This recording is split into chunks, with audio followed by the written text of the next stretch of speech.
하나님은 영이시니 예배하는 자가 영과 진리로 예배할지니라.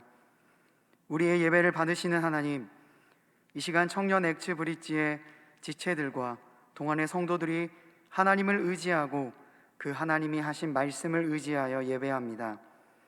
이 예배를 통해 하나님을 아는 지식이 더욱 풍성해지게 하시고 주님 한 분만 올바르게 예배할 수 있는 분별력을 얻을 수 있도록 인도하여 주시옵소서. 다른 신이 아닌, 우상이 아닌 오직 주님만을 예배하는 우리 모두가 되게 하여 주시옵소서. 지금 이 순간도 주님의 도움이 필요한 한 영혼과 전염병으로 인해 고통받고 있는 온 열방을 돌보시고 치유하여 주시옵소서. 예수 그리스도의 이름으로 기원하옵나이다. 아멘.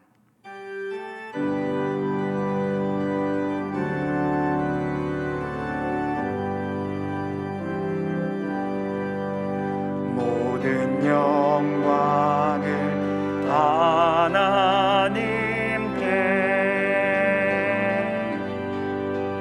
모든 영광을 하나님께,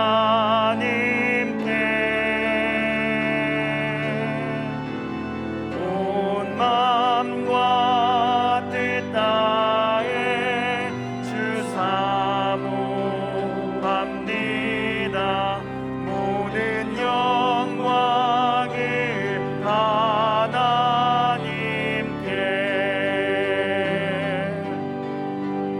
예수님 찬양 받으소서.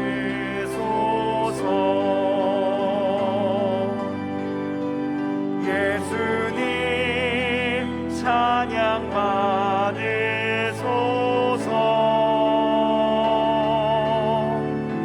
죄 사했네 우리 위해 성령 주셨네. 예수님 찬양 받으소서.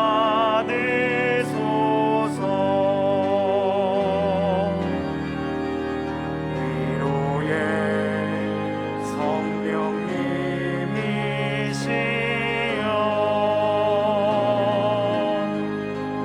위로의 성령님이시여,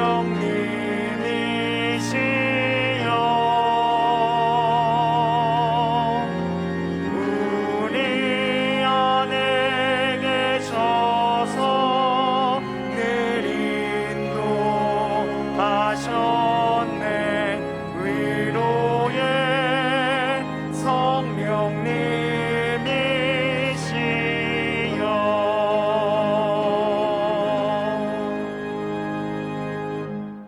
나는 전능하신 아버지 하나님, 천지의 창조주를 믿습니다. 나는 그의 유일하신 아들 우리 주 예수 그리스도를 믿습니다.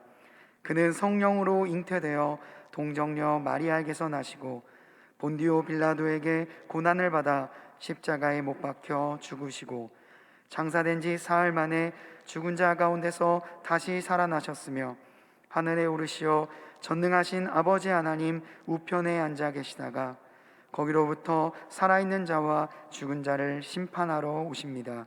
나는 성령을 믿으며 거룩한 공교회와 성도의 교제와 죄를 용서받는 것과 몸의 부활과 영생을 믿습니다. 아멘.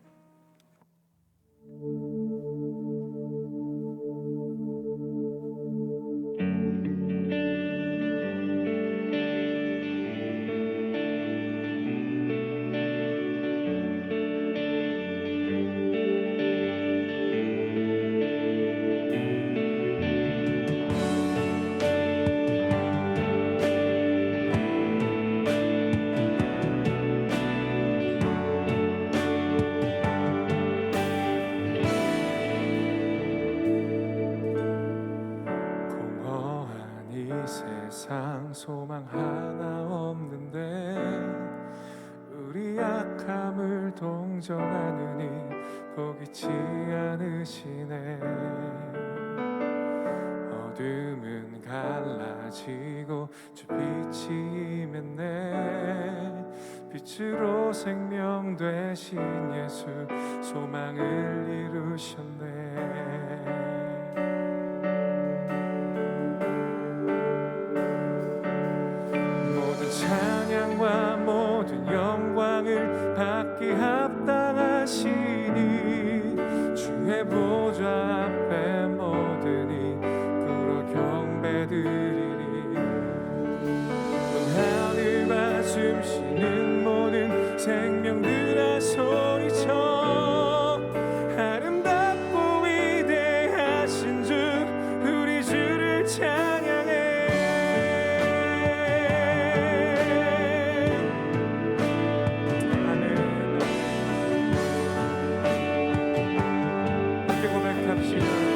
사망은 무너지고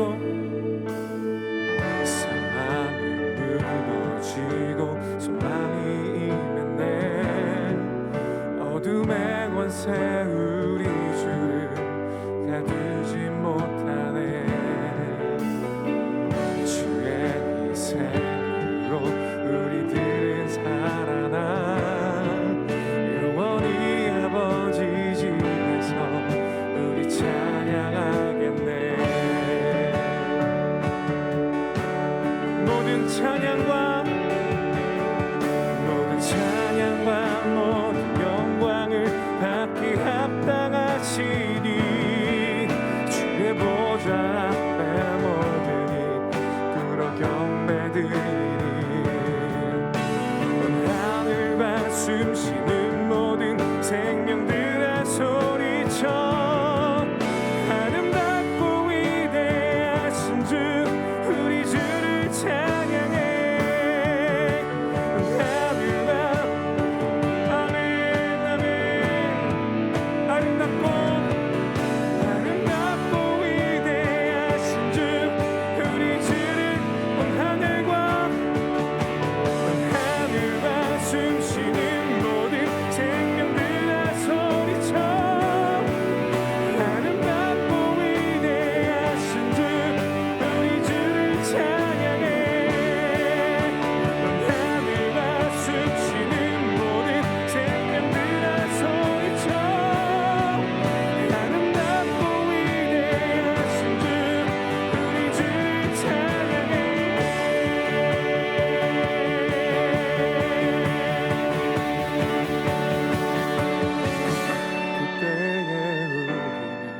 주 얼굴을 보리니 우리 눈에 맺힌 눈물 그가 닦아주시리.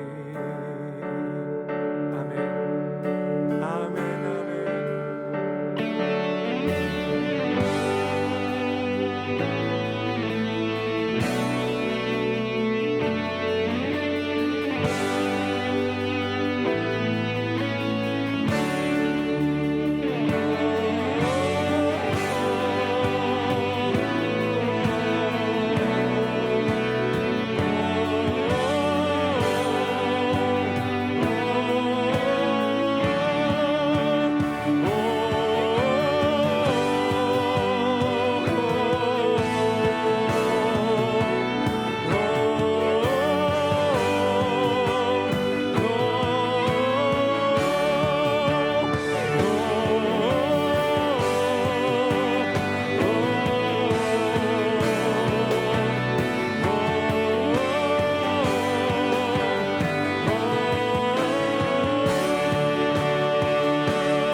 전심으로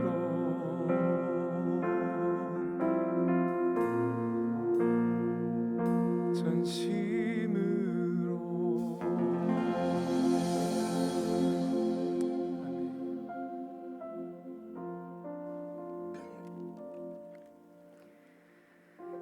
이 시간 교회 공동기도 제목으로 함께 기도드리겠습니다. 첫째, H국에서 사역하시는 최신혜 선교사님, 직장 및 현지 교회 협력 선교를 통해 무슬림 관계전도 사역의 열매를 맺도록.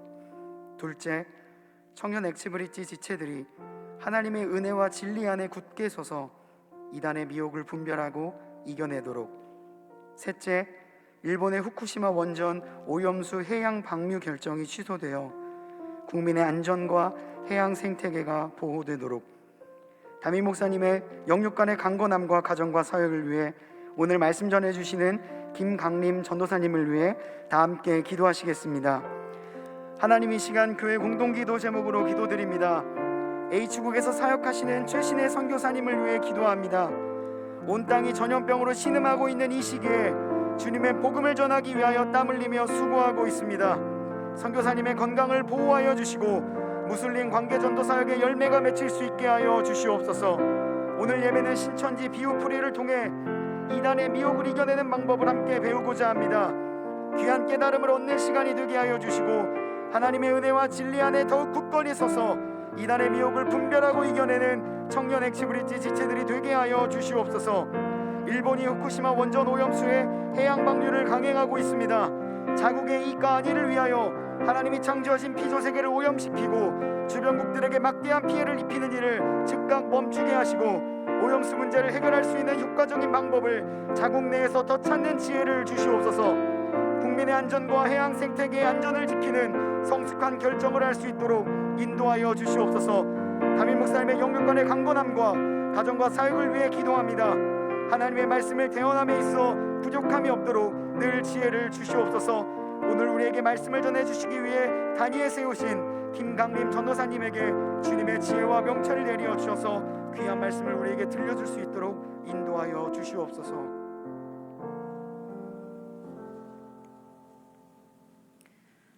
하나님 아버지, 감사드립니다. 저희 엑스브릿지 청년 지체들을 사랑하여 주시고 아직 전염병의 위험으로부터 자유롭지 못하지만 험난한 이 세상 가운데에서 저희를 지켜주시며 이렇게 예배의 자리로 불러주신 하나님께 찬양과 경배를 드립니다. 나의 죄를 사해 주시려 십자가에 못 박혀 돌아가신 예수님을 기억하며 우리의 죄를 회개합니다. 청년이 무엇으로 그 행실을 깨끗게 하리이까? 주의 말씀을 따라 삼갈 것이니이다. 저희가 주의 계명에서 떠나지 않고 주께 범죄치 않게 하여 주시옵소서. 주님, 한없이 연약한 저희들은 무너지며 주님의 긍휼을 구합니다. 주님으로부터 멀어지게 했던 세상 것들과 거리를 두고 하나님께서 기뻐하실 일에 집중하고 행동으로 실천할 수 있도록 저희의 마음을 다스려 주시옵소서. 이 시간 주님의 뜻을 구합니다. 세상을 살아가는 동안 나의 힘을 의지할 수 없음을 고백합니다. 저희 모두가 참 소망 되시는 예수님을 묵상하며 기도하는 마음으로 하루하루 살아가길 원합니다. 주님께서 사랑으로 세워주신 저희 소중한 공동체가 기도와 말씀으로 무장하여서 세상의 빛과 소금으로 승리하는 주의 자녀들이 될 수 있도록 도와주시옵소서. 이 나라 이 민족의 어려움을 주님께서 아시오니 복음으로 치유하여 주시고 저희 청년들의 가정과 삶을 지켜주시옵소서.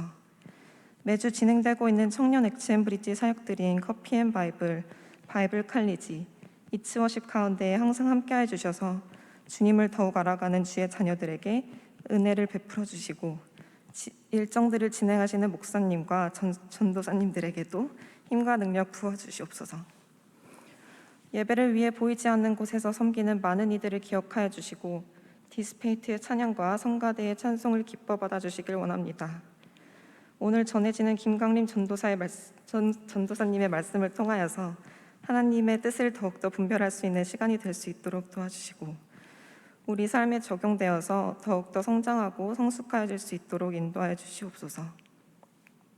담임 목사님이 영육간에 강건하셔서 사역하실 때에 부족함이 없을 수 있도록 성령님이 늘 임재하여 주시길 기도합니다.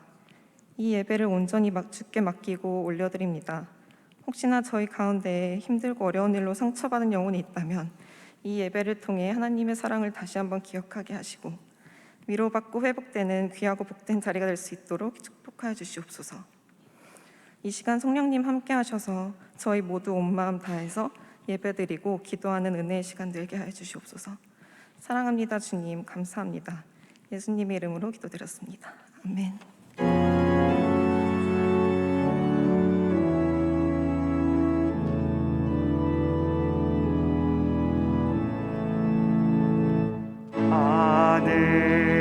하늘에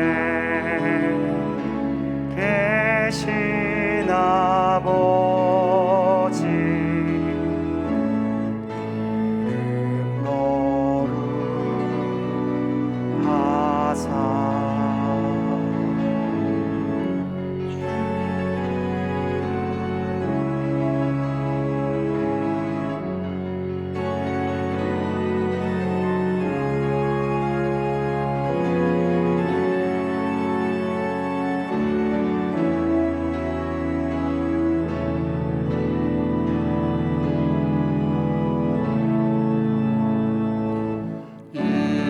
일용할 양식 주시고 우리들의 큰 죄 다 용서하옵시고 또 시험에 들게 마시고 악에서 구원하소서. 대개 주의 나라 주의 권세 주의 영광 영원히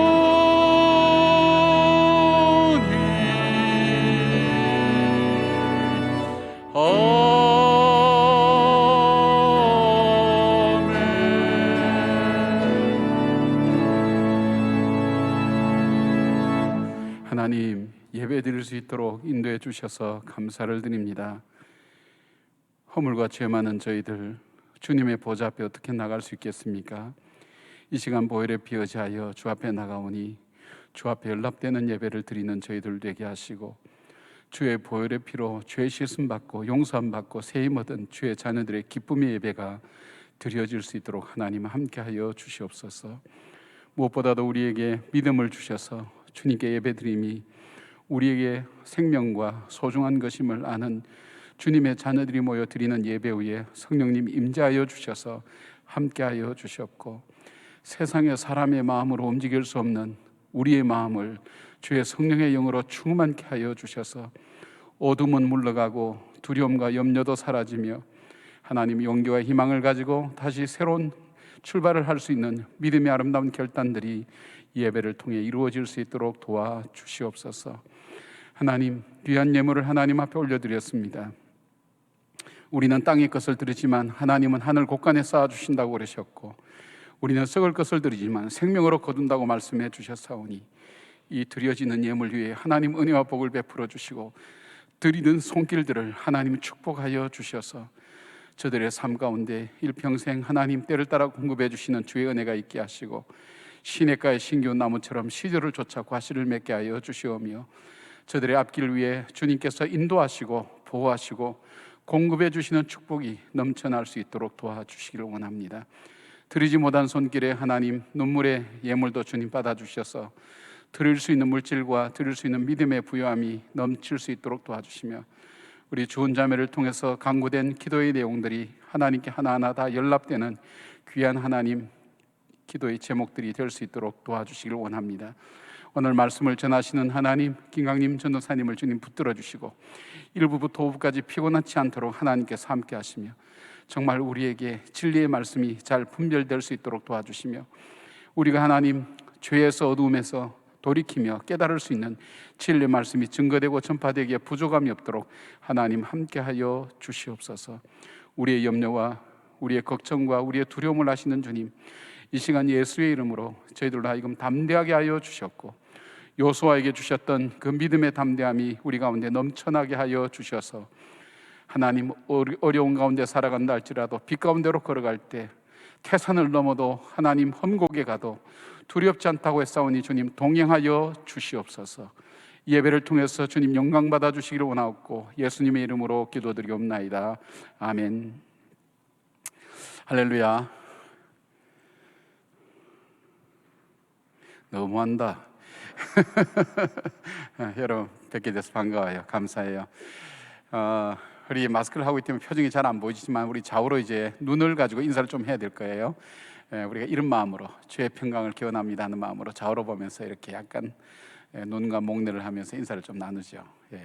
가정에서 예배를 드리는 분들도 함께 이렇게 인사를 나누겠습니다. 지난주는 참 어려웠어요. 우리가 참 여러 가지 면에서 아슬아슬했는데 하나님께서 지켜주셔서 우리가 아무 일 없이 넘어갈 수 있었어요. 한번 우리가 작년에 어려움을 겪었기 때문에 토요일 오전에 얼마나 긴박한 시간들이 지나갔는지, 또 우리가 방역하는 모습들을 보면서 방역 지자체에서도 특별히 와보지 않아도 되겠다고 할 정도로 여러분이 잘 지켜주셔서 너무 감사해요. 감사를 드리고, 또 어려운 가운데서도 예배당 예배를 드리는 여러분들, 또 멀리서 지방에서도 우리 영상으로 예배드린 여러분들을 정말 축복하고 사랑하며 동안의 한 가족으로 함께 할 수 있어서 참 귀하게 생각합니다. 고맙습니다. 오늘 예배는 우리 김강인 전사님, 우리 지난번에 2단 강의 때 오셨죠. 오셔서 아쉬웠어요. 너무 참 좋은 내용들을 좀 더 들었으면 좋겠다고 생각해서 내려오시자마자 바로 약속을 잡았는데 그 날짜가 오늘밖에 안 됐어요. 그래서 오늘 말씀 듣게 됐는데 좀 더 자세히 듣게 됩니다. 이단이 나쁜 거다, 신천지가 안 좋은 거다, 가면 어려워진다, 뭐 그런 내용들은 알지만 저들이 어떻게 접근하고 뭐 때문에 접근해 오는지, 무엇이 문제인지 가장 대표적인 그런 교리의 문제들을 우리 전사님이 쉽게 잘 풀어주실 거예요. 저는 이를 볼 때 저분은 학원 강사에도 참 A급 학원 강사 하시겠다 할 정도로 아주 친절하게 내용을 설득력 있게 잘 해주셔서 여러분이 조금 난해할 수도 있지만 자세히 들어보면 굉장히 도움되는 내용들이 있고, 한 번만 들어도 여러분이 분별해낼 수 있는 그런 지혜와 또 능력들이 생기는 걸 보게 됩니다. 하나님께서 함께 하셔서 여러분에게 좋은 복된 시간이 되기를 바라고, 우리 방송으로 예배를 드리는 분들도 이 시간 놓치지 말고 꼭 함께 듣기를 그렇게 부탁을 드립니다. 5월 큐티진이 발행되어서 여러분 큐티 계속 잘 감당하시고요. 그리고 릴레이 기도와 또 금식 기도 함께 참여해 주셔서 감사를 드립니다. 또 여러분이 또 부서별로 모임을 갖고 함께 기도하고 교제하는 귀한 교제의 시간들이 잘 이루어질 수 있도록 여러분 함께 해주시길 바랍니다. 그리고 다음 주일날은 유아 세례식이 있고요.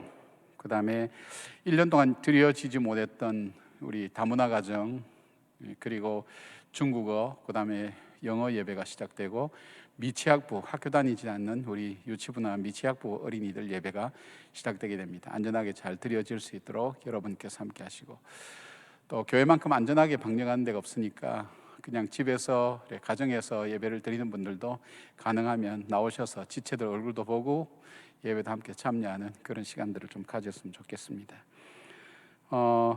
나머지 광고는 여러분 영상을 통해서 함께 나누면 좋겠고요. 수고하는 우리 목사님과 우리 전사님들 감사드리고, 우리 임쓰리 여러분들께도 감사를 드립니다. 어려울 때 잘 감당해 주셔서 하나님께서 이 고난과 어려움의 시간이 지나가고 난 다음에 정말 수고했다고 칭찬받는 귀한 여러분들 되기를 바랍니다. 축복하고 사랑합니다. 고맙습니다.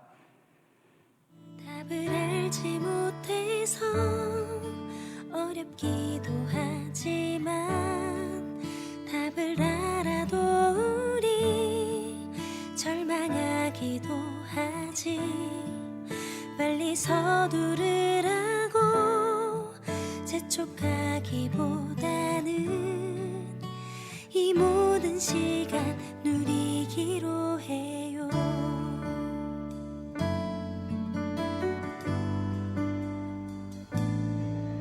현실이 생각보다 녹록지 않겠지만 젊음이 멀어질 때 두려울 수 있지만 분명한 사실 하나, 언제나 주님께서 사랑으로 우리 삶 이끄시죠. 선하신 나의 목자, 주 안에 걷는 길, 소망과 기쁨 가득해. 소박해도 분명한 진리의 생명길, 끝까지 주님과 함께.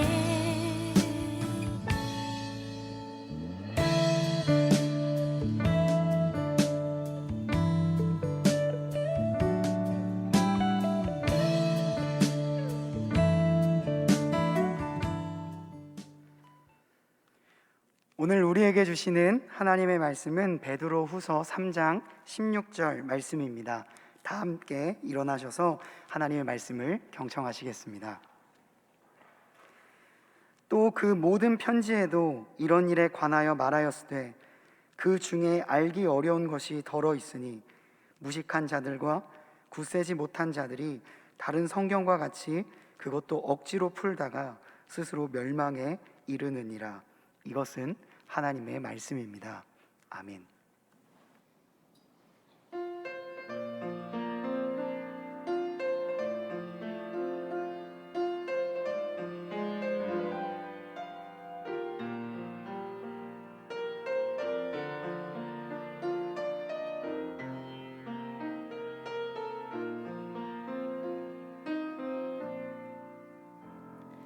주 날 위하여 십자가에 죽으셨네. 주님 사랑, 그 사랑 값없이 나 받았네.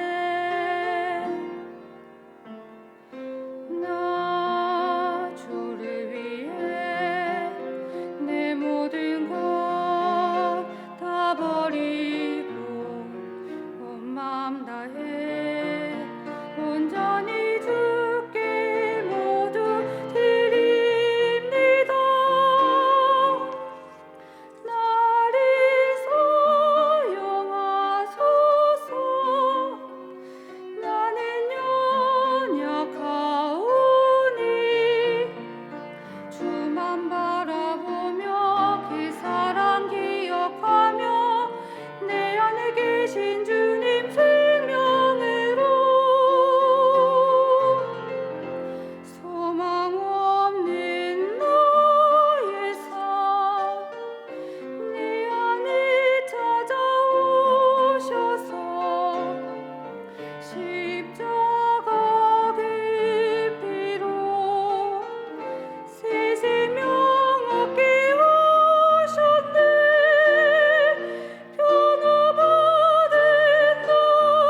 아멘.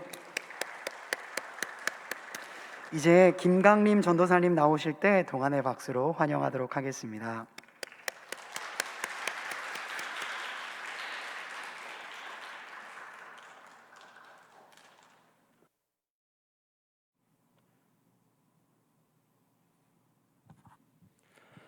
네, 대단히 반갑습니다.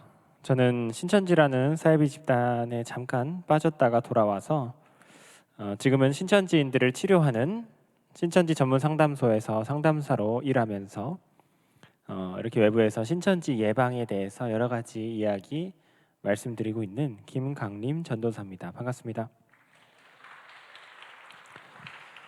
네, 여러분은 저를 얼마 전에 봤죠? 저 기억나세요? 제가 말씀드렸던 내용들도 기억나세요? 갑자기 자신이 없어지셨어요. 신천지에 대해서 예방을 해드렸던 기억이 나요. 신천지의 전도법들, 또 우리가 어떻게 대처해야 되는지 여러 가지 이야기 제가 얼마 안 됐어요. 말씀드렸던 기억이 납니다.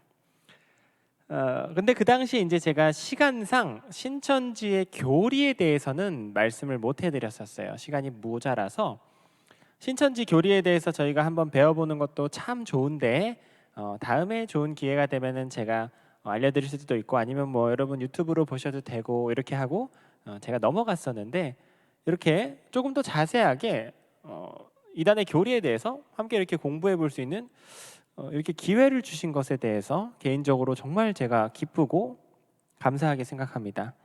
또 너무너무 다행스럽게 생각해요.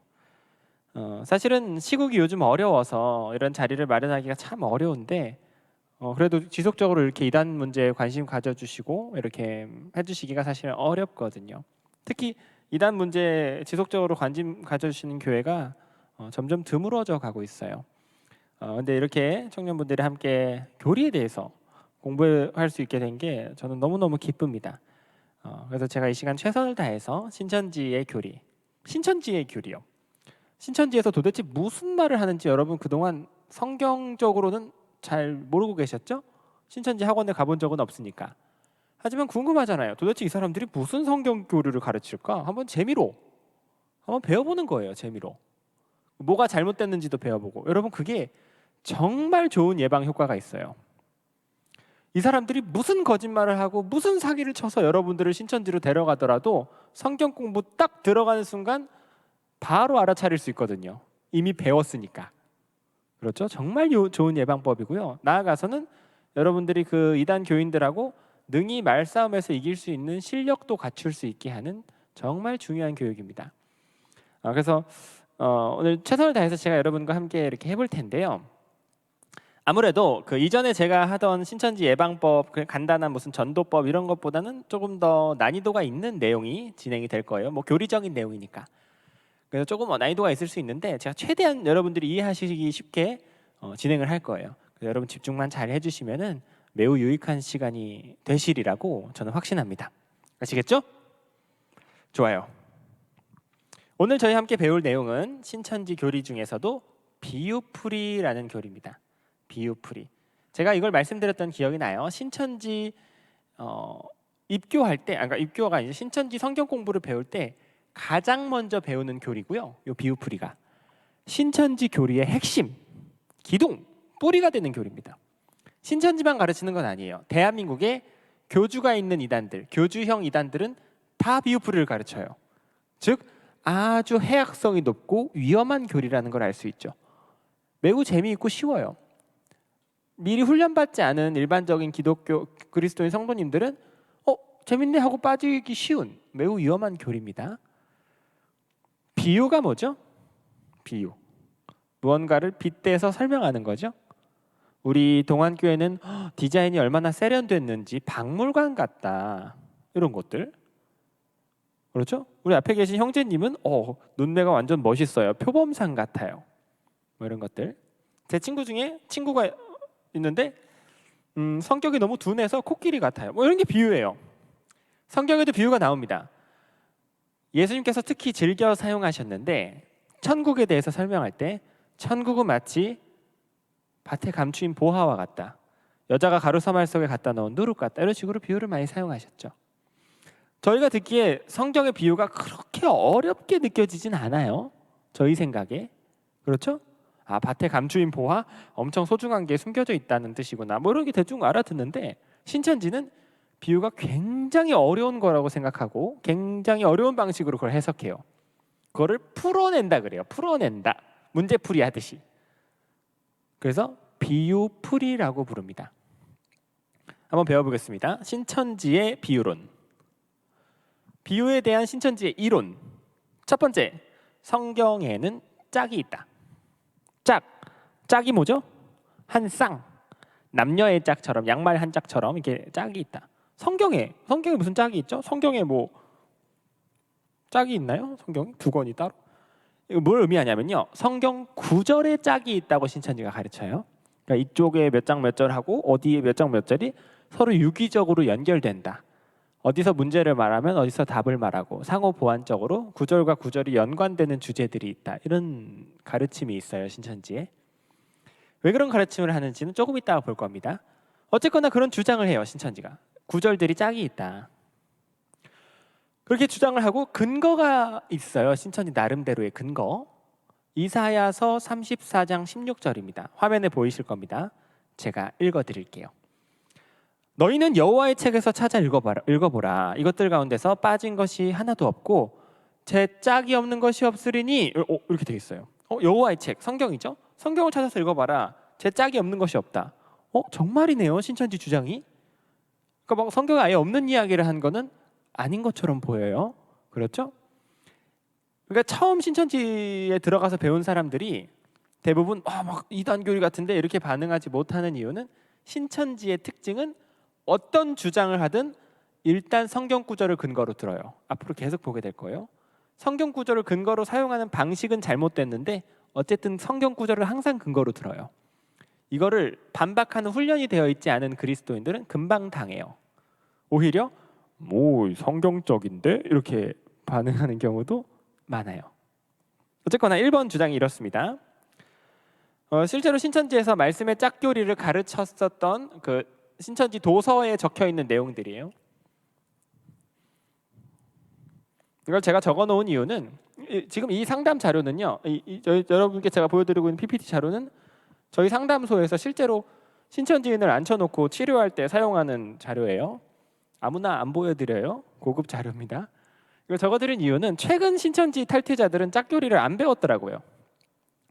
저희가 하도 이거 가지고 그 신천지인들을 놀렸더니 이제 안 가르치더라고요. 하지만 자기들 교재에 쓰여 있어요. 그래서 증거용으로 제가 적어놨습니다. 자, 신천지 주장 첫 번째는 짝이 있다. 두 번째는 성경의 비밀은 숨겨져 있다. 이게 신천지의 비유에 대한 핵심적인 생각이에요. 성경의 비밀은 드러나 있지 않고 숨겨져 있다. 성경은 일종의 암호책이다. 암호책. 성경이 암호책이다라고 생각해요. 왜 그렇게 되냐면 천국 비밀을 대적, 사탄 마귀가 천국 비밀을 알아서는 안 되기 때문에 숨길 필요가 있다. 그래서 예수님께서는 천국에 대해서 고지고대로 설명하지 않으시고 에둘러서 천국에 대해서 비유로 말씀하신 것이다. 대적들이 모르게 하려고 예수님께서 일부러 천국을 숨기신 것이다. 그 비유라는 암호 방식을 사용해서 그렇게 가르치신 것이다. 이렇게 신천지가 가르쳐요. 그러니까 이런 그림을 그립니다. 성경책을 그리고 이렇게 자물쇠를 달아놔요. 성경책이 마치 잠겨 있는 것처럼 자물쇠를 해놔요. 저 자물쇠가 바로 비유입니다. 보물은 소중히 다뤄야 할 필요가 있다. 이러면서 비유라는 도구가 보물을 보호하는 역할을 하는 성경의 비밀을 보호하는 그런 역할을 하는 것처럼 가르쳐요. 저런 주장을 하는 근거가 또 있습니다. 마태복음 13장에 가보면요, 이런 말씀이 있어요. 예수님께서 하신 말씀인데 제가 읽어드리겠습니다. 그러므로 내가 그들에게 비유로 말하는 것은 그들이 보아도 보지 못하며 들어도 듣지 못하며 깨닫지 못함이니라. 이사야의 예언이 그들에게 이루어졌으니 일렀으되 너희가 듣기는 들어도 깨닫지 못할 것이요 보기는 보아도 알지 못하리라. 이 말씀을 여러분 읽어보시면 어떤 느낌이 드냐면요, 예수님께서 사람들이 보아도 보지 못하고 들어도 듣지 못하게 하려고 비유로 말씀하셨네? 라고 느껴지게 만들어요. 뉘앙스 자체가. 그렇죠? 그들이 마음으로 깨달아 돌이키는 것을 원하지 않아서 숨기고자 일종의 보호 작업을 하고자 비유라는 도구를 의도적으로 사용하셨다는 느낌. 직접적으로 말씀하시지 않고 비유를 일부러 사용하셨다는 느낌이 이 말씀에서 딱 들어요. 그렇죠? 너무 어려워요? 괜찮죠? 괜찮죠? 알겠습니다. 자, 세 번째 주장입니다. 결국 우리는 성경을 고지곳대로 보면 안 되고 비유를 잘 배워서 성경의 숨겨진 의미를 알아야 된다. 왜냐하면 자물쇠로 잠겨 있잖아요. 암호책이잖아요. 숨겨져 있잖아요. 비유를 모르면 성경 읽기는 결국 수박 겉핥기가 되는 거예요. 수박 겉핥기. 지금 신천지 이론을 배우는 거예요. 비유를 모르면 수박 겉핥기가 된다.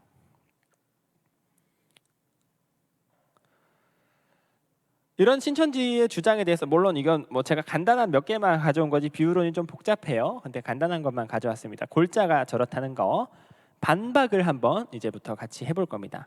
반박, 반증이라 그래요. 자, 첫 번째, 신천지가 성경에 짝이 있다고 주장한 근거 구절인 이사야 34장 16절은요. 성경 구절의 짝이 아니라 동물의 짝을 말하고 있는 구절입니다. 황당하죠? 어떻게 알 수 있냐면요. 이사야 34장을 보면 알아요. 이사야 34장 앞부분 8절부터 좀 읽어보면요. 여러분 시간 날 때 읽어보세요. 에돔 족속이 받을 재앙에 대한 기록입니다. 에돔 족속이 이렇게 심판을 받고 망했는데 이제 그 성읍이 궁궐이 화려했던 궁궐이 다 무너지고 그 궁궐에 막 가시나무 엉겅퀴가 자라고 막 사람은 다 흩어지고 들개 타조 들짐승이 살고 올빼미와 부엉이가 살고 을신년스러운 분위기를 성경이 묘사하고 있어요. 하나님의 심판을 받은 족속이 이렇게 된다는 걸 15절에 보면 이렇게 나와요. 올빼미와 부엉이가 거기서 알을 낳고 새끼를 낳고 짝을 지어 살게 될 것이다. 그리고 16절 너희는 여호와의 책에서 찾아서 읽어보라. 이것들 가운데 빠진 것이 없고 제 짝이 없는 것이 없으리니 이래요. 그러면 그 제 짝 할 때 그 짝이 성경 구절의 짝일까요? 짐승의 짝일까요? 당연히 짐승의 짝이죠. 문맥상 그렇게 보는 게 너무나 당연해요. 그런데 신천지는 그 앞뒤 내용을 상관없이 16절만 쑥 뽑아다가 16절만 보면 이렇게 느껴져요. 여호와의 책에서 찾아 읽어보라. 제 짝이 없는 것이 없으리니. 그러니까 자기들이 원하는 성경 구절의 짝이 있다는 그 주장에 대한 근거로 써먹는 거죠. 이걸 뭐라 그러냐면요. 문맥을 고려하지 않은 해석이라 그래요. 문맥을 고려하지 않은 해석. 성경에는 문맥, 글의 흐름이 있습니다. 글의 흐름이 있어요. 그 흐름 안에서 내용을 파악해야 돼요. 여러분 성경을 읽을 때 이건 정말 중요해요. 성경은 흐름 안에서 읽어야 됩니다. 왜냐하면 성경은 처음 쓰여질 때 쭉 쓰여졌어요. 몇 장 몇 절이 없었어요. 구절이 없었는데 처음 성경이 원어로 쓰여질 때 나중에 책으로 만들 때 그 사람들이 읽기 쉽게 하려고 구절이 첨가된 거예요. 몇 장 몇 절 이렇게 편의상. 구절은 절대적이지 않아요. 성경의 내용은 흐름 안에서 봐야 되는 겁니다. 그 구절 하나만 쑥 뽑아다가 이것만 가지고 어떤 결론을 내린다. 그거는 매우 위험한 해석법이라고 볼 수 있어요. 자, 그렇고요. 두 번째, 비유는 성경을 잠그는 자물쇠가 아닙니다. 예수님은 비밀을 숨기고 싶지 않으셨어요.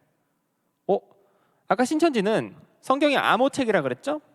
비밀이 비유라는 자물쇠로 잠겨 있다고 신천지가 주장했는데 저는 정반대의 주장을 하고 있어요. 저는 자, 예수님께서 그렇게 비유로 말씀하셨던 내용이 뭘까요? 알맹이.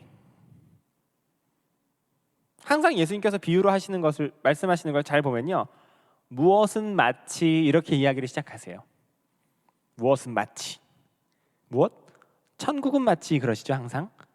전국은 마치 밭에 감추인 보화. 아세요? 뭐 그런 식으로 이야기를 하세요. 천국은 마치 하면서 예수님께서 정말 말씀하고 싶으셨던 건 천국이었죠. 천국. 하나님 나라의 비밀을 의미해요. 그런데 예수님께서 이 천국에 대해서 비유로만 말씀하셨을까요? 비유가 아니라 천국에 대해서 예수님께서 막 강의하고 말씀하신 적이 더 많아요. 말씀을 보면요. 마태복음 4장 17절 천국 복음이 모든 민족에게 증언되기 위하여 9장 35절 천국 복음을 전파하시며 10장 7절 전파하며 말하되 천국이 가까이 왔다. 24장 14절 천국 복음이 모든 민족에게 증언되기 위하여 누가복음 16장 하나님 나라의 복음이 이거보다 훨씬 많은 구절이 있지만 제가 몇 가지만 대표적으로 읽어봤어요. 지금 보니까 예수님께서 이 사람들이 천국에 대해서 알기를 원하세요? 모르기를 원하세요? 알기를 원하시는 것 같으면 끄덕끄덕, 모르기를 원하시는 것 같으면 절레절레. 좋아요. 여러분들이 그 마스크를 쓰고 계셔서 선뜻 대답하기 어려우신 것 같아서 행동 메시지를 원했어요. 좋아요. 알기를 원하세요. 당연하게. 가는 곳마다 만나는 사람마다 천국에 대해서 전파하고 계시잖아요. 그렇죠? 너무나 알기를 원하세요. 그런데요, 예수님께서 이렇게 천국에 대해서 전파하셨을 때 그 당시 2000년 전에 이스라엘 사람들이 잘 알아들었을까요? 잘 못 알아들었을까요? 여러분 좋아요. 눈치가 좋아졌어요. 잘 못 알아들었어요. 왜냐하면 천국을 처음 들어봤거든요. 막 율법이나 지키고 살고 이렇게 살다가 예수님께서 너무나 생소한 개념을 가져오셨다 보니까 잘 이해를 못했어요. 예수님 입장에서는 안타까우셨겠죠. 이게 얼마나 좋은 소식인데. 그래서 사람들이 이걸 받아들이게 하려고 다양한 방식을 사용하세요. 막 구약 성경의 내용을 인용하셔서 천국에 대해서 막 직접적으로 막 강의를 하시기도 해요. 막 모세나 이런 이야기를 가져와서 막 강의하시기도 하고, 아니면 막 기적을 보여주세요. 막 기적을 보여주시면서 막 죽은 자를 일으키시고 눈먼 자를 눈뜨게 하시면서 봐라, 천국이란 건 이렇게 영적으로 죽은 자가 살아나고 눈먼 자가 눈 뜨는 것이고, 이렇게 가시적으로 보여주시기도 하시고, 또 어떨 때는 비유를 사용하신 거예요. 천국의 사람들이 이해하게 하려고 천국은 마치 무엇과 같고 천국은 또 무엇과 같고 이렇게 빗대서 설명하시는데, 뭐에 빗대시죠? 보통 여자가 가루 서말 속에 갖다 넣은 누룩, 밭에 감추인 보화, 뭐 어부가 그물질하는 것, 뭐 사람이 밭에 뿌린 씨, 그 당시 사람들한테 매우 친숙한 거 아닙니까? 매우 친숙하고 익숙한 것들, 그 사람들이 딱 머릿속에 이미지를 떠올리기 쉬운 것들의 일부로 빗대서 설명하시잖아요. 누가 봐도 이 사람들이 더 잘 이해하게 하려고 비유라는 도구를 사용하시잖아요. 그렇죠? 저희들이 사용하는 비유랑 똑같아요. 저희들이 삶에서 사용하는 비유. 와, 내 친구 집 부잣집인데 가보니까 궁전이 따로 없더라. 그런 게 비유거든요. 그럼 제 친구 집에 대해서 여러분이 못 알아듣게 하려고 제가 친구 집을 숨기려는 거예요? 아니면 어떤 이미지로 떠올리기 쉽게 하려고 비유를 쓰는 거예요? 후자죠, 당연히. 보통 비유는 그렇게 쓰여요. 예수님도 그런 방법을 쓰신 거예요. 그러니까 즉 제가 말씀드리고 싶은 건, 비유는 뭘 감추는 자물쇠였다기보다는 예수님께서 사용하시는 천국에 대한 설명 도구 중에 하나였다 라는 거죠. 예수님께서 심지어 비유를 얼마나 즐겨 쓰셨는지 누가복음에 보면요, 또 이르시되 이 세대의 사람을 무엇으로 비유할까, 무엇과 같은가. 즉 예수님께서 뭘 설명하라고 하실 때 내가 이걸 뭐로 비유하면 좋지, 이런 식으로 혼잣말 하시는 장면까지 나와요. 그러니까 설명의 도구로 비유를 즐겨 사용하셨다는 걸 알 수 있죠. 마가복음 4장 33절 예수께서 이러한 많은 비유로 그들이 알아들을 수 있는 대로 말씀을 가르치셨다고 말해요. 비유를 통해서 못 알아듣게 하신 게 아니라 알아듣게 가르치신 거예요. 누가 봐도 예수님께서는 비유를 통해서 천국을 설명하고 싶으셨던 거예요. 설명하고 싶으셨던 거예요. 숨기고 싶으셨던 게 아니라. 그렇죠? 그럼 우리는 한 가지 의문이 생깁니다. 아까 신천지가 내놓았던 구절, 마태복음 13장 13절. 그렇다면 왜 예수님께서는 그들이 비유를 말하는 것은 그들이 보아도 보지 못하며 들어도 듣지 못하며 깨닫지 못함이니라, 이런 마치 비유가 사람들의 이해를 막기 위해 사용되었다는 듯한 이런 뉘앙스의 말씀을 왜 이런 말씀을 하셨을까요? 예수님께서. 자, 제가 지금부터 5분 정도 말씀드릴 이 반증의 내용은요, 오늘 저희 함께 배울 이 비유풀이 반증 전체에서 가장 어려워요. 가장 어려워요. 여기만 이해를 잘 해주시면 그 다음은 쉽습니다. 잘 집중해 주시기 바라요. 결론적으로, 왜냐하면 예수님께서는 이미 마음이 닫힌 자들이 있었다는 사실을 알고 계셨기 때문이에요. 이 사람들은 복음을 받아들이지 못하도록 하나님께서 귀를 막아버린 자들입니다. 지금 예수님께서 그들에게 비유로 말하는 것은 그들이 보아도 보지 못하며 들어도 듣지 못하며 깨닫지 못하며, 이 말씀은 이사야서에 나온 말씀을 인용하신 거거든요. 이사야서의 말씀을 가져오신 건데, 그럼 이사야서에 한번 가봐야겠죠. 이사야서 6장 9절에서 10절인데요. 이런 말씀입니다. 당시 이사야 선지자에게 하나님께서 하신 말씀이에요. 읽어드리겠습니다. 여호와께서 이르시되 가서 이 백성에게 이르기를 너희가 듣기는 들어도 깨닫지 못할 것이요 보기는 보아도 알지 못하리라 하여 이 백성의 마음을 둔하게 하며 그들의 귀가 막히고 그들의 눈이 감기게 하라. 염려하건대 그들이 눈으로 보고 귀로 듣고 마음으로 깨닫고 다시 돌아와 고침을 받을까 하노라 하시기로. 지금 하나님께서 이스라엘 백성들이 회개하기를 원하지 않으시고 고침받기를 원하지 않으셔서 이스라엘 백성들의 눈과 귀를 막아버리시는 장면이에요. 그렇죠? 지금 여기서 백성들이 스스로 눈과 귀를 막은 거예요? 하나님이 막아버린 거예요? 하나님이 막았죠? 하나님이 막아버리셨어요. 왜 그러셨죠? 하나님이? 선하신 하나님이. 왜냐하면 심판받을 사람은 심판을 받아야 되거든요. 여기서 우리가 알아야 될 건요, 공의로운 하나님이에요. 사랑의 하나님 말고 공의로운 하나님. 여기에 대한 설명이 필요합니다. 공의가 뭐냐면요, 공의, 공평하고 의롭다. 즉 상벌이 명확하다고 이해하시면 돼요. 죄가 있으면 벌을 받고 잘한 게 있으면 상을 받고, 하나님은 이거에 있어서 정말 정확하신 분이에요. 우리 세상 법정에서도 공의가 지켜져야 된다고 생각하잖아요. 만약에 막 살인죄, 끔찍한 죄를 저지른 사람이 이렇게 법정에 체포돼서 왔어요. 근데 판사가, 재판관이 집행유예 땅땅땅 이래버리면, 무죄 이래버리면 사람들이 어떻게 반응하겠어요? 사회의 정의가 땅에 떨어졌다, 저게 공의냐? 그러겠죠. 그죠? 우리가 공의가 어떤 개념인지 잘 안단 말이에요. 하나님은 그 누구보다 공의로운 분이에요.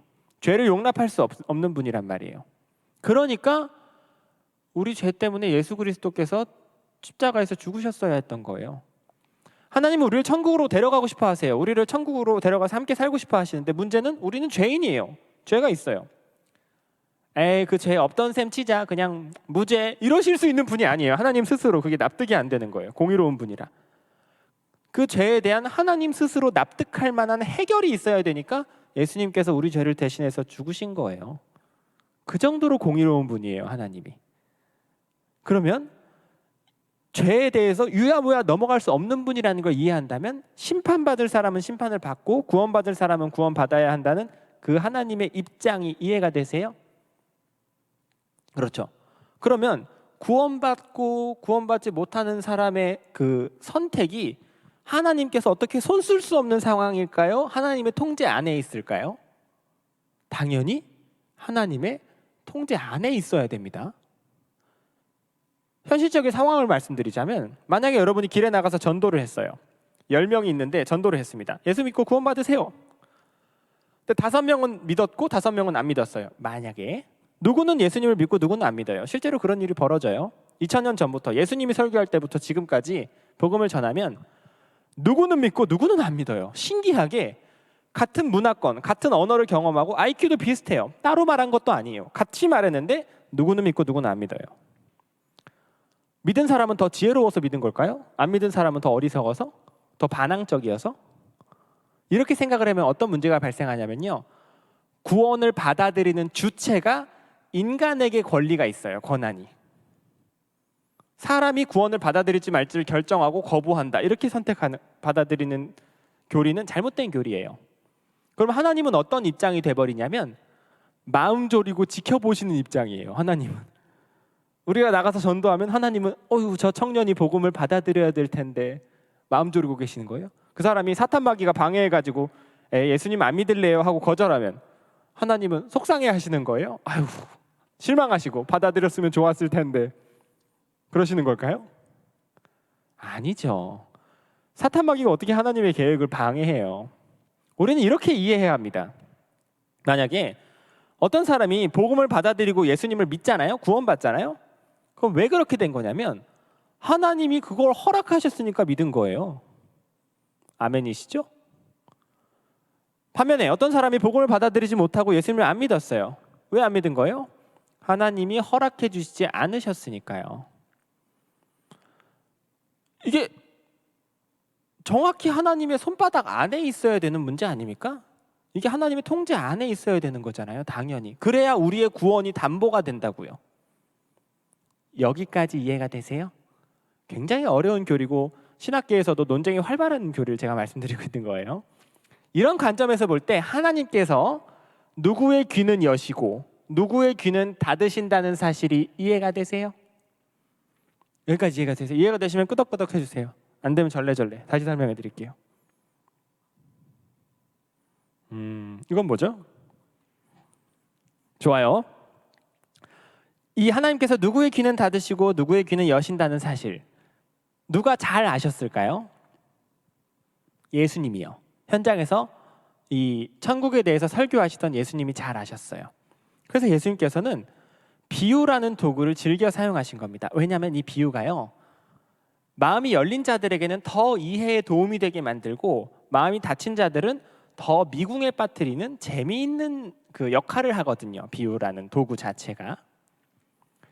한 가지 예를 들자면, 예를 들어서 제 친구 중에 철수라는 친구가 있어요. 예를 들어서 철수는 성격이 아주 둔합니다. 평화롭고 잘 화도 내지 않고 착해요. 이 철수의 별명은 코끼리입니다. 너무 둔해서. 코끼리예요. 코끼리. 인간 코끼리. 제가 철수를 잘 알고 있는 친구들에게 철수에 대해서 이야기했어요. 철수는 완전 코끼리야. 그랬어요. 그때 이 친구들이 웃으면서 맞아, 정말 철수는 코끼리야. 코끼리가 사람이 됐다면 꼭 철수 같을 거야. 그랬어요. 근데 옆에서 듣고 있던 철수를 전혀 모르는 친구들은 오해할 수도 있겠죠. 뭐지? 왜 철수를 코끼리라 그랬지? 채식주의자인가? 밥을 많이 먹나? 덩치가 큰가? 모르겠죠. 이거는 제가 정확한 비유를 든 건 아니지만 비유라는 것 자체가 이미 선 이해가 있고 마음이 열린 자들은 더 풍성하고 입체적으로 이해하게 만들고 아예 이 개념 이해가 없는 사람들은 더 미궁에 빠뜨리게 하는 재밌는 역할을 해요. 마음이 열린 자들과 마음이 닫힌 자들이 한 자리에 있는 걸 예수님께서 아시고 일부러 의도적으로 비유라는 도구를 예수님께서 즐겨 쓰신 거예요. 예수님께서. 그런데 신천지는 이 마음이 닫힌 자들, 그러니까 비유 때문에 못 깨달은 게 아니거든요. 이 사람들이 이미 하나님께서 귀를 막아버렸기 때문에 못 깨달은 건데, 어쨌든 예수님께서 비유로 설교하신 후에 이거 봐라, 마음이 닫혀 있고 보아도 보지 못하고 들어도 듣지 못하네, 이 사람들 못 깨달았네. 아하, 이거 보니까 비유가 성경의 비밀을 감추는 자물쇠구만, 이렇게 판단을 한 거예요. 신천지가. 그렇죠. 근데 보니까 비유 때문에 더 잘 알아듣게 된 사람도 있는 거예요. 예수님께서 그래서 이런 말씀을 하십니다. 마태복음 13장 12절. 있는 자는 받아 넉넉하게 되되 없는 자는 있는 것도 빼앗기리라. 정확한 말씀을 하시죠. 이해가 이미 있는 사람은 더 풍성하게 이해하고 이해가 없는 사람은 더 미궁에 빠지는 거죠.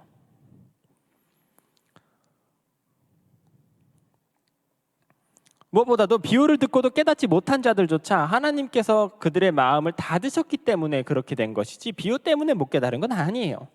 예수님은 기본적으로 비밀을 드러내기 위해서 비유를 사용하셨습니다. 그걸 어떻게 알 수 있냐면요, 성경에 나와 있어요. 마태복음 13장 35절에 보면 이는 선지자를 통하여 말씀하신 바 내가 입을 열어 비유로 말하고 창세부터 감추인 것들을 어떻게 하리라? 드러내리라 라고 되어 있죠. 드러내리라. 창세부터 감추인 것들을 더 감추리라. 꽁꽁 이렇게 숨기리라. 이만희 선생님이 와서 숨겨진 비유의 비밀을 모두 알아낼 때까지 숨기리라. 그랬어요? 드러내리라. 비유로 말해서 드러내리라 라고 되어 있죠.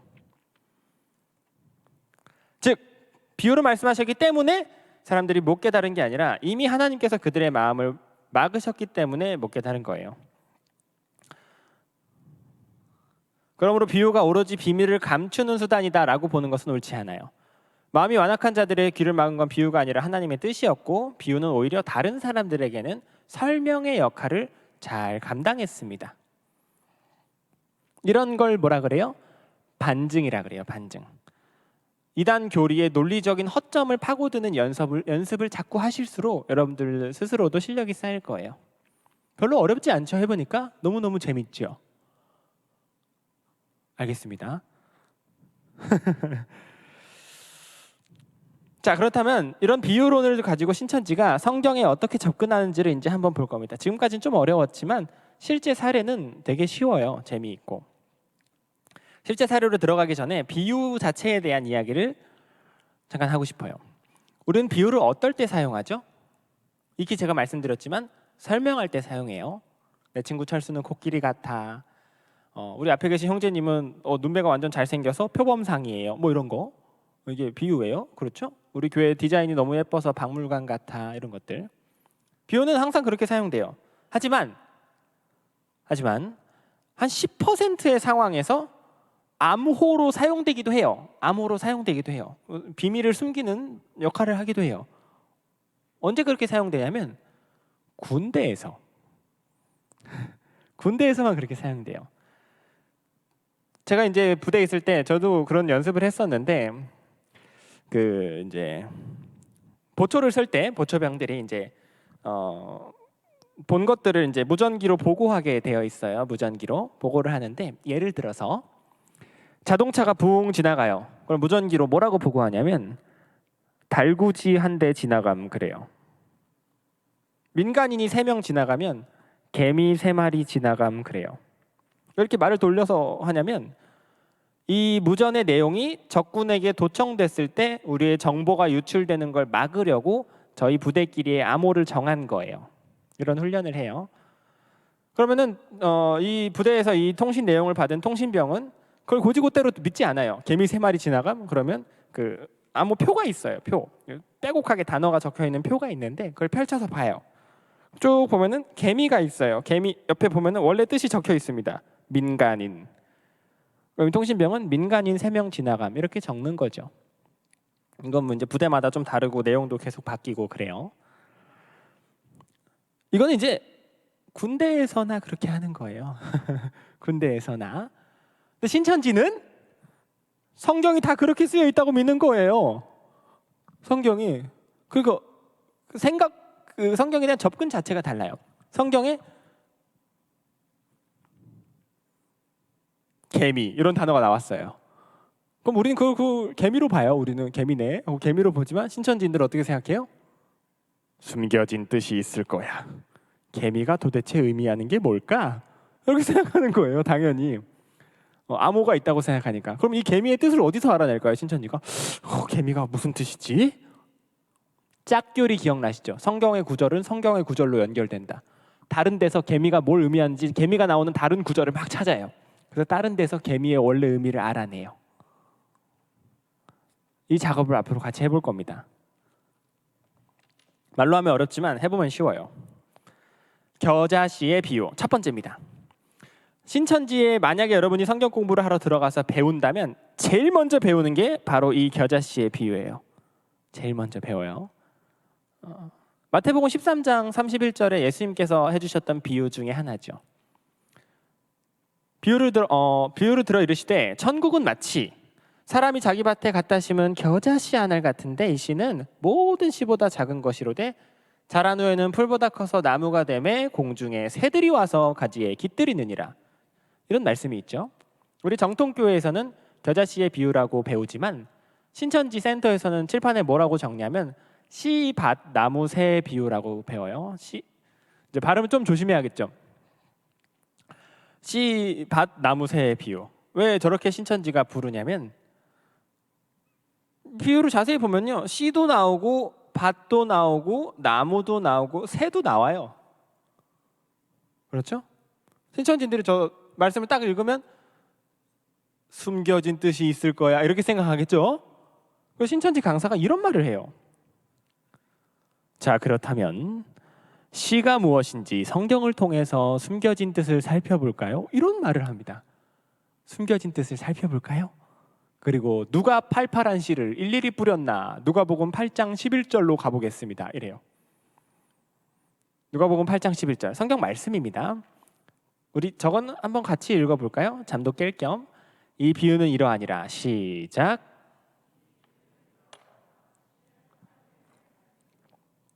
아멘. 잘 읽어주셨습니다. 성경에서 말씀하시기를 씨가 무엇이라고요? 하나님의 말씀입니다. 라면서 신천지 강사가 칠판에 뭐라고 적냐면 저 분홍색 글씨를 적어요. 씨는 하나님의 말씀. 저렇게 적어요. 그러면 신천지 센터에서 공부를 시작한 사람들이 받아 적어요. 씨는 하나님의 말. 거기서 막 이상한데? 성경적으로 문제가 있는 교리인데? 이렇게 반응할까요? 그렇지 않아요.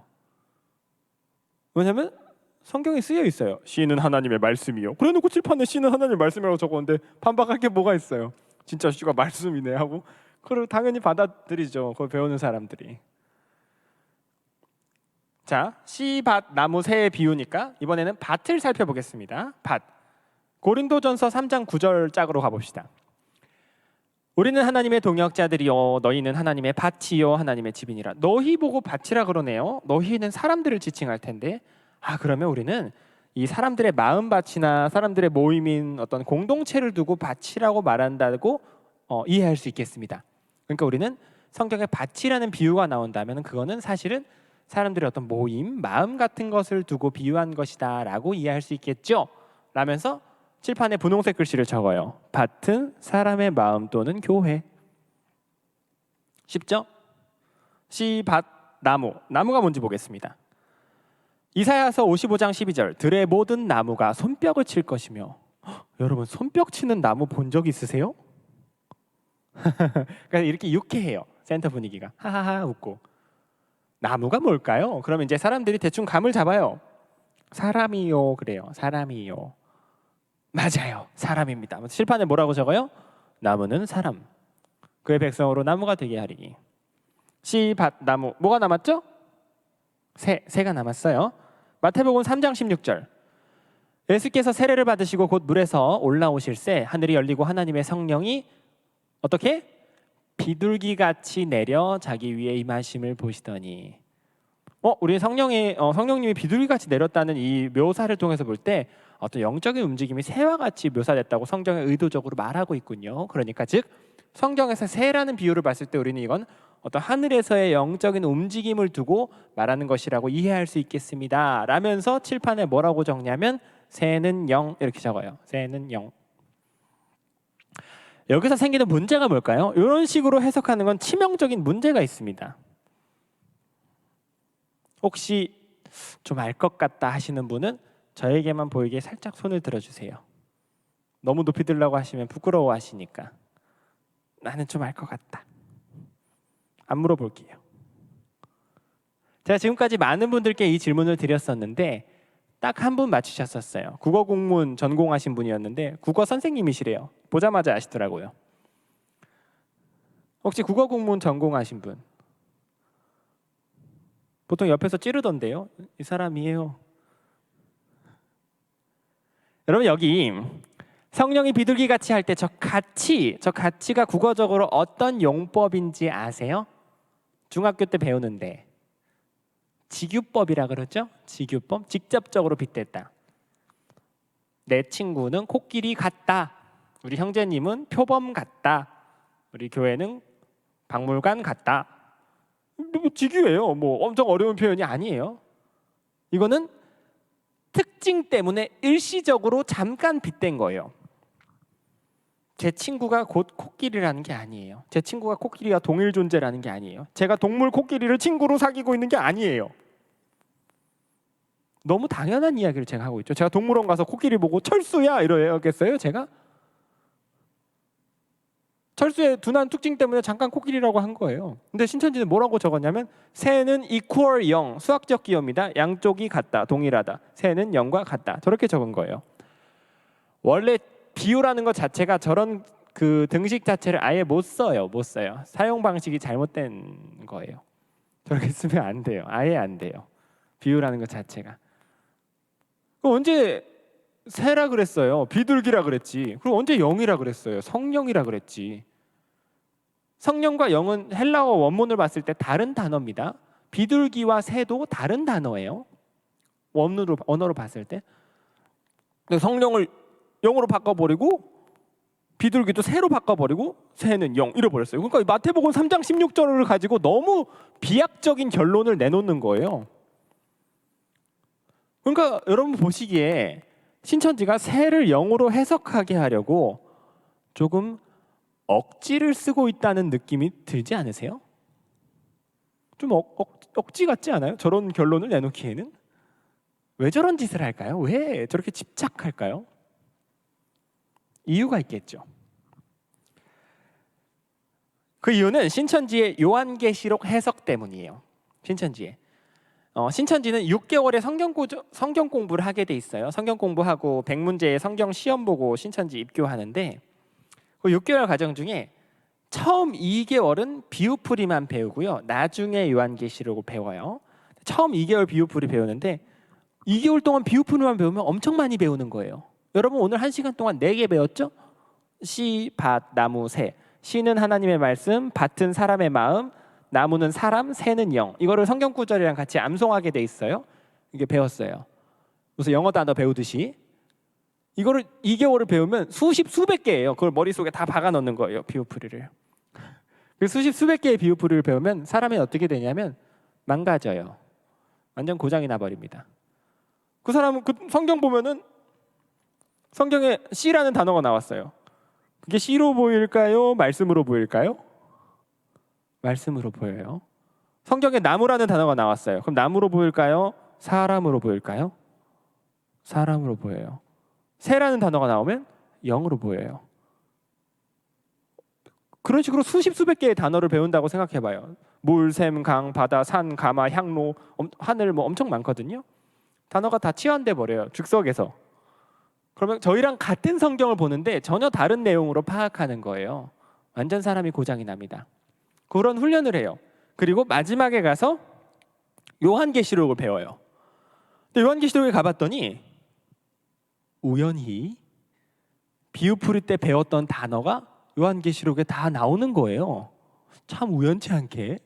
그래서 그 단어를 다 신천지 배운 비유풀이로 단어를 바꿔봤더니 놀랄만한 스토리가 펼쳐지면서 그 끝에 이만희 교주가 딱 서 있어요. 이게 매우 의도된 이런 스토리를 미리 짜놓은 거예요. 짜놓고 거기에 맞춰서 비유풀이를 제작해서 먼저 가르친 건데, 전략적인 건데, 이 사기당할 때는 몰라요. 당할 때는 비유풀이를 먼저 배우고 이게 완전히 머릿속에 세뇌된 다음에 요한계시록에 진입하면요, 이미 머릿속에는 비유풀이에 대한 신뢰도가 높은 상태예요. 그리고 요한계시록에 진입하면 그 비유풀이로 말미암아 그걸 방법론으로 요한계시록에 쫙 해석되는 걸 보면서 완전히 해석이 돼버리거든요. 요한계시록이. 성경에 숨겨진 비밀이 완전히 눈앞에서 확 열리는 듯한 짜릿한 쾌감을 느끼면서 엄청난 감동을 느끼면서 요한계시록 신천지에 푹 빠져요. 바로 거기서 대부분의 사람들이 푹 빠져버려요. 근데 거기서 신천지가 원하는 해석을 만들려면요, 새를 영으로 해석하게 해야 돼요. 새를 영으로. 그래서 저런 작업을 하는 거예요. 문제는 성경 구절 중에 새는 영이니라 이런 구절이 없어요. 아까 씨는 말씀이요처럼 딱 떨어지는 구절이 있으면 좋은데 새는 영이니라 이게 없어요. 대신에 성령이 비둘기 같이 내려, 요건 있어요. 그래서 저걸 찾은 거예요. 그냥 저걸 읽은 거예요. 신천지가. 뻥 대신 닭으로 저거라도 읽은 거예요. 신천지 비유풀이의 오류 첫 번째, 국어 용법을 무시한다. 국어 용법을 무시한다. 그리고 이런 그림을 그립니다. 씨, 밭, 나무, 새를 그려요. 그냥 예수님께서 하신 비유를 그냥 그림으로 그린 거예요. 사람이 자기 밭에 갖다 심은 겨자씨 한 알 같으니 이 씨는 모든 씨보다 작은 것이로되 자란 후에는 풀보다 커서 나무가 되매 공중에 새들이 와서 깃들이느니라. 이런 그림을 그려요. 신천지 강사가 칠판에 그려요. 누가 이런 그림 그리면 그 사람은 신천지입니다. 여러분, 저희는 오늘 이 비유의 비밀을 알아냈어요. 숨겨진 뜻을 알아냈습니다. 씨가 뭐였죠? 하나님의 말씀. 밭은요? 사람의 마음 또는 교회. 나무는요? 사람. 정확히 신천지 교리서에 쓰여 있는 대로 말하자면 말씀으로 거듭난 속사람이에요. 새는요? 영. 오, 여러분 잘해요. 굉장히 잘해요. 자, 그러면 이 비유가 다 불미리 풀렸어요. 보니까 이 비유를 통해서 예수님께서 말씀하신 내용이 무언가 하니 이런 내용이었어요. 하나님의 말씀을 사람의 마음밭에 심어서 그 사람이 그 말씀으로 말미암아 거듭나서 그 사람에게 성령이 임한다는 내용이에요. 아멘 하신 거 아니죠? 그럴듯하죠. 매우 그럴듯해요. 매우 그럴듯해요. 보면은 그렇게 해악성이 높은 교리로 보이지도 않아요. 말씀 공부 열심히 해서 거듭나서 성령 받는다는 말이 막 엄청 위험한 교리처럼 느껴지지도 않아요. 문제가 뭘까요? 문제가 있겠죠. 뭔가 치명적인 문제가 있어요. 사실은. 어떤 문제가 있을까요? 이런 식으로 해석하면 안 되는 이유. 아주 중요한 게 없어졌기 때문인데요. 엄청 중요한 게 날아가 버렸어요. 혹시 알 것 같다 하시는 분? 중요한 게 날아갔거든요. 흔적도 없이.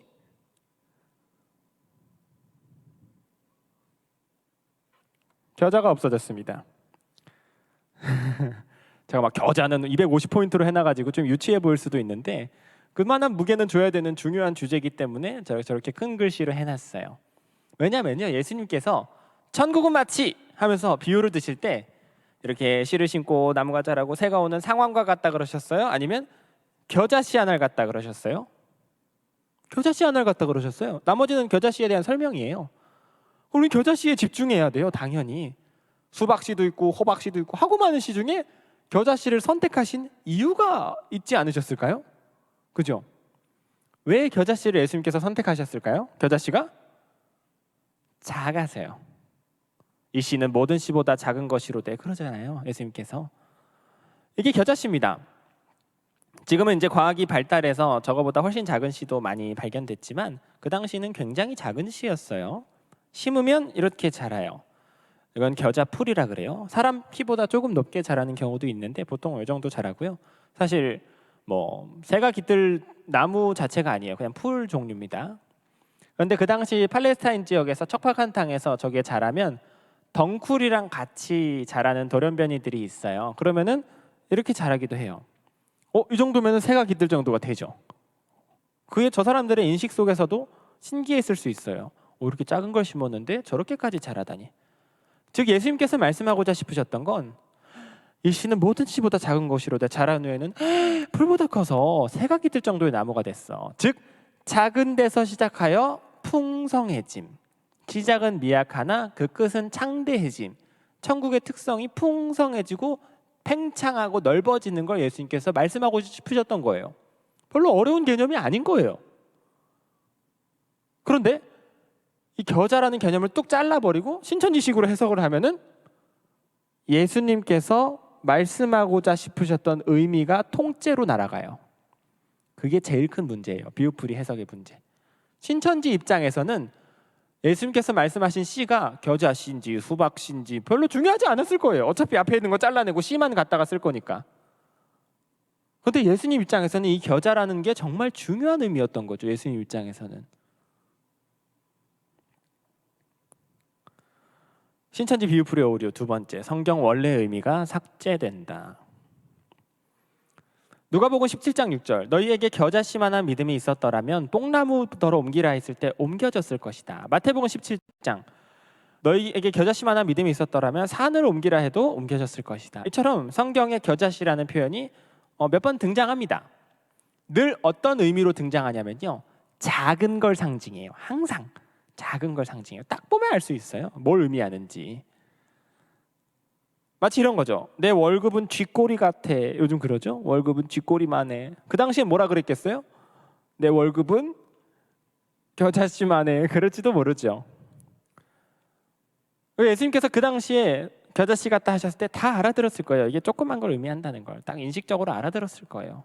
신천지만 못 알아듣고 겨자를 뚝 잘라내고 말씀 공부하면 성령 받는 이상한 결론이 나오는 거예요.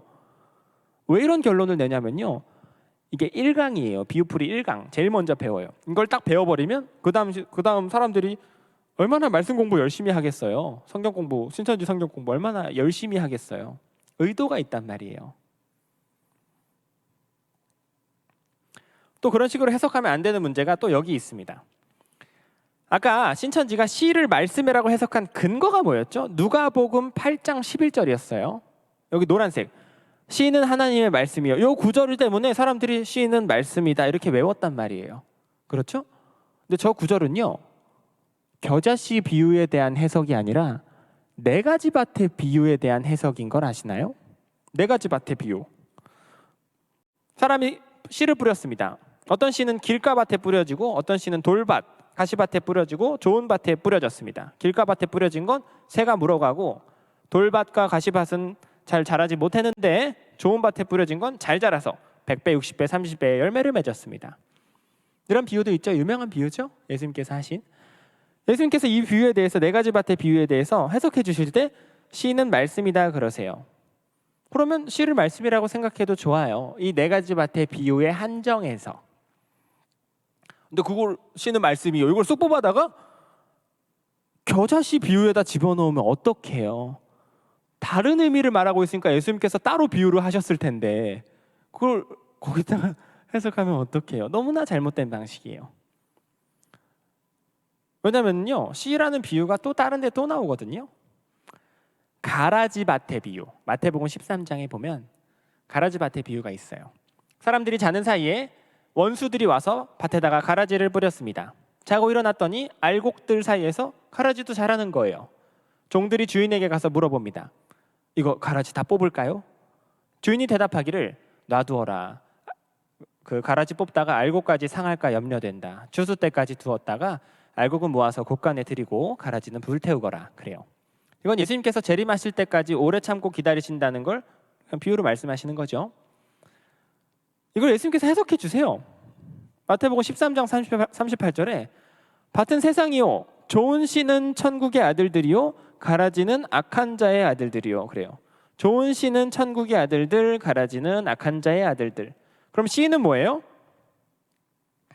아들입니다.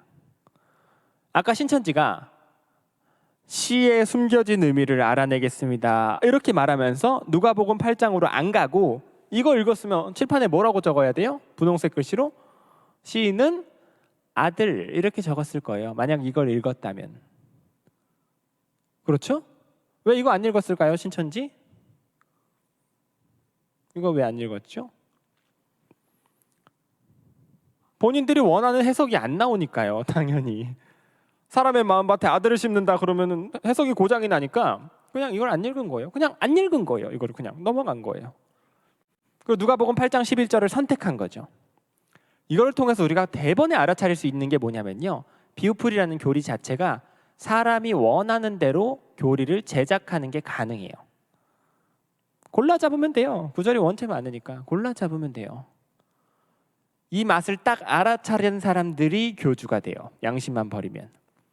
지금 대한민국의 교주형 이단들이 다 비유풀이를 씁니다. 100년 정도 된 교리인데 교주 제자들이 나가서 교주가 되고 교주 제자가 나가서 교주가 되고 그러는데 그 제자들이 왜 교주가 되냐면 그 교주 밑에서 비유풀이 가지고 사람들을 미혹해 보더니 이거 얼마든지 스토리 바꿔서 나를 교주로 만들 수도 있는 시스템이네. 사람들이 이거 아무 예방 갖추지도 않고 재밌게 배우네. 중독성도 있네. 나도 할 수 있겠는데 이런 생각 들면은 양심만 없으면 나가서 교주가 돼요. 비유풀이 들고 다 교주 되는 거예요.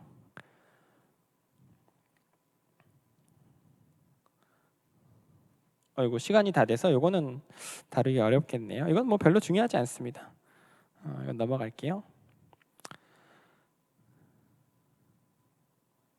마지막으로 시간이 다 돼가지고 마지막으로 한 가지 농담만 들려드리고 싶어요. 원숭이 엉덩이는 빨개. 이런 노래 아세요? 원숭이 엉덩이 빨개. 빨가면 사과. 사과는 맛있어. 맛있으면 바나나. 바나나는 길어. 길면 기차. 기차는 빨라. 빠르면 비행기. 비행기 높아. 높으면 백두산. 신천지는 원숭이가 백두산입니다 라고 가르쳐요. 여러분 지나가는 사람 붙잡고 원숭이는 사실 백두산이었습니다 라고 말씀해 보세요. 무슨 말씀이세요? 그러죠. 무슨 말씀이세요? 그런 거랑 똑같아요. 지나가는 사람 붙잡고 이만희 총회장님이 이 시대의 구원자십니다. 무슨 말씀이세요? 그러죠. 당연히. 무슨 말씀이세요? 그런데요. 막상 신천지 성경 공부 학원에 들어가서 배우기 시작하면은 바로 진도가 빠지는 게 아니에요. 원숭이가 사과입니다. 그러면서 성경을 보시죠. 성경을 보면요, 원숭이는 사과니라 몇 장 몇 절 쓰여 있어요. 진짜네? 원숭이는 사과니라 몇 장 몇 절. 그러네. 또 사과는 바나나입니다. 보니까 다른 데 몇 장 몇 절 쓰여 있어요. 사과는 바나나니라. 그 성경 구절을 사용하는 방식이 문맥에 전혀 맞지 않고 어리석은 방식임에도 불구하고 그걸 앞뒤를 살펴볼 시간도 안 주고 센터에서 그걸 살펴보는 훈련도 안 돼 있어요. 대부분의 성도님들이. 그러니까 우선 성경에 그렇게 쓰여 있으니까 진짜네? 하고 그걸 믿어요.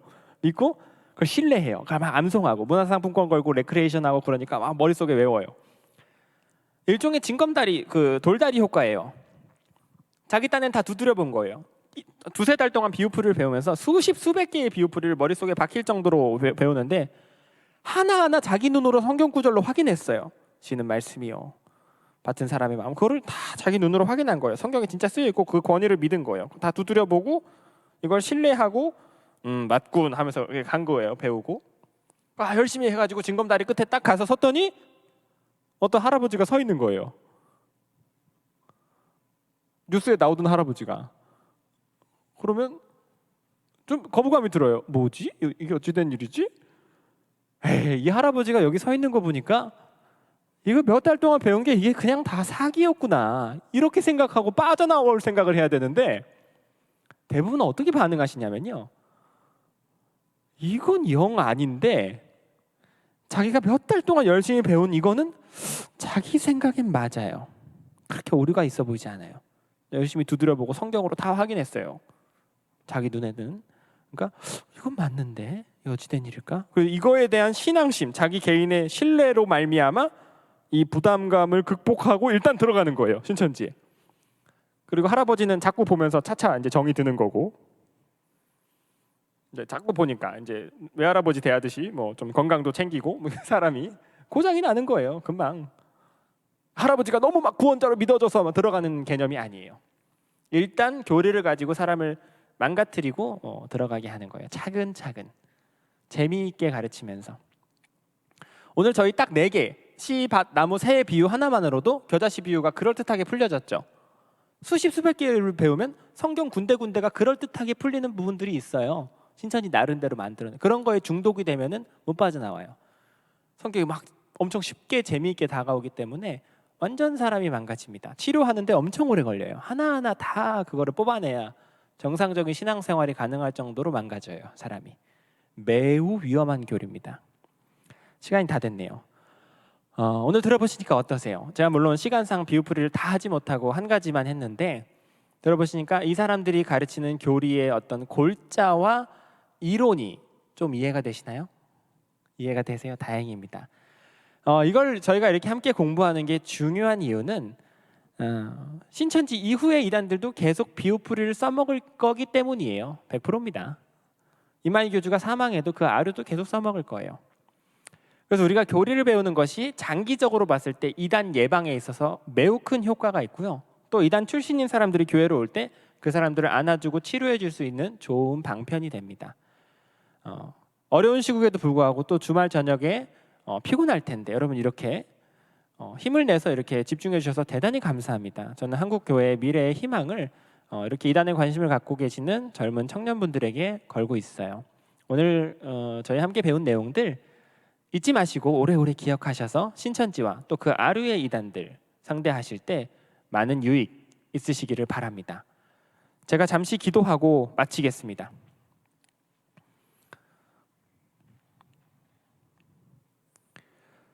존귀하신 아버지 하나님 감사합니다. 오늘 사랑하는 우리 동안교회 청년들, 성도님들 함께 모여 신천지의 비유풀이라는 교리의 잘못된 점을 배우고 예방하는 시간을 가졌습니다. 이 모든 시간 허락하심에 감사합니다. 하나님, 죄 많고 연약한 저희들은 저희들의 믿음 하나도 제대로 세우기가 참 어려운데 저 이단 사이비는 나날이 악랄하여져가는 이 위험한 시대를 살아가고 있습니다. 주님, 이 자리에 고개 숙인 사랑하는 청년들을 눈동자와 같이 보호하여 주시어 한 사람도 이단에 빠지지 않도록 지켜 주시옵소서. 무엇보다도 하나님, 지금도 이단에 빠져 신음하고 있는 불쌍한 사람들을 기억하여 주시고 그들도 한시바삐 회개하여 예수님의 넓은 품으로 돌아올 수 있도록 인도하여 주시옵소서. 그리고 그들이 비틀비틀 돌아올 때 그들을 내치는 것이 아니라 넉넉히 안아주고 치료해 줄 수 있는 실력으로 무장된 우리 동안교회 될 수 있도록 주님 인도하여 주시옵소서. 이 모든 시간 함께하여 주신 살아계신 하나님께만 모든 영광을 돌려드리며 우리의 유일한 구원자 되시는 예수 그리스도의 이름으로 기도합니다. 아멘.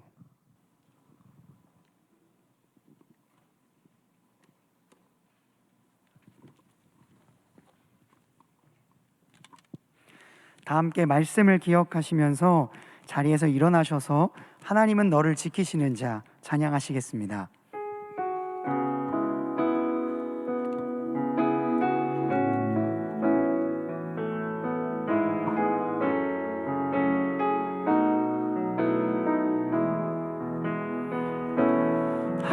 하나님은 너를 지키시는 자 너의 우편에 그늘 되시니 낮의 해와 밤의 달도 너를 해치 못하리. 하나님은 너를 지키시는 자 너의 환난을 면케하시니 그가 너를 지키시리라. 너의 출입을 지키시리라. 눈을 들어 산을 보아라. 너의 도움 어디서 오나. 천지 지으신 너를 만드신 여호와께로다. 눈을 들어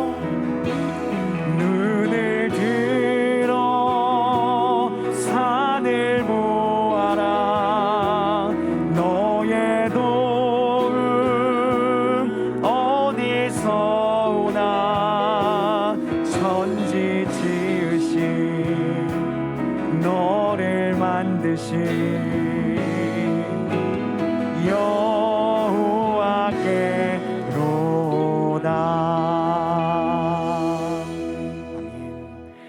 다 함께 시편 91편을 믿음으로 선포하시겠습니다. 자막을 보시고 함께 낭독하겠습니다.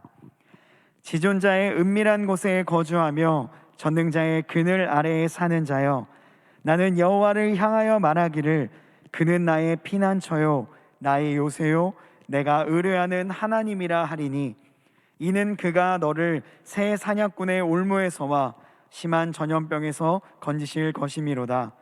그가 너를 그의 깃으로 덮으시리니 내가 그의 날개 아래에 피하리로다.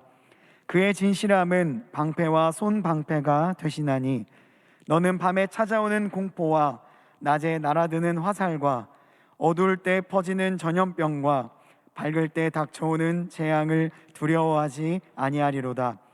1000명이 내 왼쪽에서 10,000명이 내 오른쪽에서 엎드러지나 이 재앙이 내게 가까이 하지 못하리로다. 오직 너는 똑똑히 보리니 악인들의 보응을 내가 보리로다. 내가 말하기를 여호와는 나의 피난처시라 하고 지존자를 너의 거처로 삼았으므로 화가 내게 미치지 못하며 재앙이 내 장막에 가까이 오지 못하리니, 그가 너를 위하여 그의 천사들을 명령하사 내 모든 길에서 너를 지키게 하심이라. 그들이 그들의 손으로 너를 붙들어 발이 돌에 부딪히지 아니하게 하리로다. 내가 사자와 독사를 밟으며 젊은 사자와 뱀을 발로 누르리로다. 하나님이 이르시되 그가 나를 사랑한즉 내가 그를 건지리라. 그가 내 이름을 안즉 내가 그를 높이리라. 그가 내게 간구하리니 내가 그에게 응답하리라. 그들이 환난 당할 때에 내가 그와 함께하며 그를 건지고 영화롭게 하리라. 내가 그를 장수하게 함으로 그를 만족하게 하며 나의 구원을 그에게 보이리라 하시도다. 아멘. 이제는 우리 구주 예수 그리스도의 은혜와 하나님의 사랑하심과 성령님의 교통하심이 지금도 교묘하게 우리를 미혹하는 이단의 공격을 주님의 말씀을 기반으로 이겨내고 하나님의 은혜와 진리 안에서 올바른 신학으로 하나님을 온전히 예배하기로 다짐하는, 그리고 결단하는 이곳에 모인 모든 지체들 머리 위에, 이들의 가정, 학업, 일터와 삶 위에 이제로부터 영원토록 함께 하시기를 간절히 축원하옵나이다. 아멘.